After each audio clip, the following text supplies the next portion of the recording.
এই জমি আবু সাইদ রক্ত দিয়েছে, এই জমিন কারো কাছে আমরা ছেড়ে দেব না, দেব না, দেব না। তাদের কোনো ষড়যন্ত্র আগামী দিনের ময়দানে বাস্তবায়ন হতে দেওয়া হবে না। জামাত ইসলামী, ইসলামী ছাত্র শিবির দেশের জনতাকে সাথে নিয়ে আবারও দুর্বার গণবিপ্লব তৈরি করবে। এই সংগ্রামের মাধ্যমে চাঁদপুরের ময়দান হবে কোরআনের ময়দান। আজকের সমাবেশ প্রমাণ করে স্বৈরাচার শেখ হাসিনা জুলুম, নির্যাতন, আয়নাগর ইমান, রক্ত, হত্যা, নির্যাতন, জেল জুলুম চালিয়ে জামাত ইসলামীকে নিশ্চিহ্ন করতে পারে নাই। আজকের সমাবেশ প্রমাণ করে বৈষম্য বিরোধী আন্দোলনে যেই বাংলাদেশের রূপরেখায় স্বপ্ন দেখেছিলাম, আগামীর বাংলাদেশ সেরকম একটি বাংলাদেশ গঠনের জন্য যদি আবার রক্ত দিতে হয়, জামাত ইসলামী, ইসলামী ছাত্র শিবির দেশের জনতাকে সাথে নিয়ে আবারও দুর্বার গণবিপ্লব তৈরি করবে। সেই বিপ্লব হবে ইসলামী বিপ্লব, ইনশাআল্লাহ।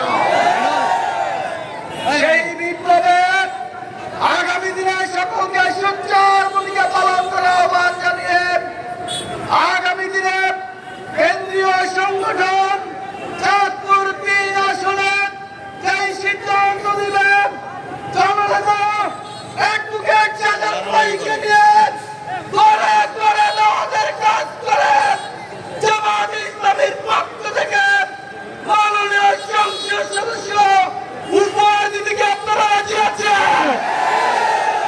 ঐক্যবদ্ধ হয়েছে এবং আমাদের নেতৃবৃন্দকে যে অন্যায়ভাবে ফাঁসি দেওয়া হয়েছে, সেই ফাঁসির বদলা নিতে জামাতের কর্মীরা মাঠে নেমে এসেছে, প্রস্তুতি নিয়েছে।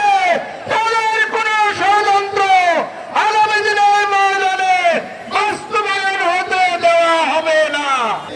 এই কর্মীর সম্মানের মাধ্যমে আমরা বলতে চাই, আগামী দিনে জামাত ইসলামীর নেতৃত্বে এই দেশ হবে দুর্নীতিমুক্ত। জামাত ইসলামীর নেতৃত্বে চাঁদপুর হবে দখল মুক্ত। জামাত ইসলামীর নেতৃত্বে চাঁদপুরে একটি ইনসাফ ভিত্তিক সমাজ প্রতিষ্ঠা করতে চাই। সংগ্রামী বন্ধুরা, আজকের এই ময়দানে আমার ভাই আব্দুল হাই লাবলুকে আহত করা হয়েছে। অসংখ্য ছাত্র জনতাকে এই ময়দানে রক্তাক্ত করেছে। এই ময়দানে এই সংগ্রামের মাধ্যমে চাঁদপুরের ময়দান হবে কোরআনের ময়দান। চাঁদপুরের ময়দান হবে ইসলামী আন্দোলনের ঘাঁটি। সংগ্রামী প্রেরণা, সেই ময়দানে সাইদি রক্ত দিয়েছে, সেই জমিনে মাওলানা নিজামী রক্ত দিয়েছে, সেই জমিনে আবু সাইদ রক্ত দিয়েছে। এই জমিন কারো কাছে আমরা ছেড়ে দেব না, দেব না, দেব না। এই জমিনে একদিন কোরআনের রাজ কায়েম হবে। সংগ্রামী চাঁদপুরবাসীকে আন্তরিক মোবারকবাদ জানিয়ে আগামী দিনে এই জমিনকে উর্বর করার জন্য আমাদের অ্যাডভোকেট শাহজাহান মিয়া ভাইকে আমরা সংসদে পাঠাবো ইনশাআল্লাহ। সবাইকে প্রস্তুত? আমরা তাসদীদ দিয়ে আজকের এই ময়দানকে প্রকম্পিত করবো। নারায়ে তাকবীর।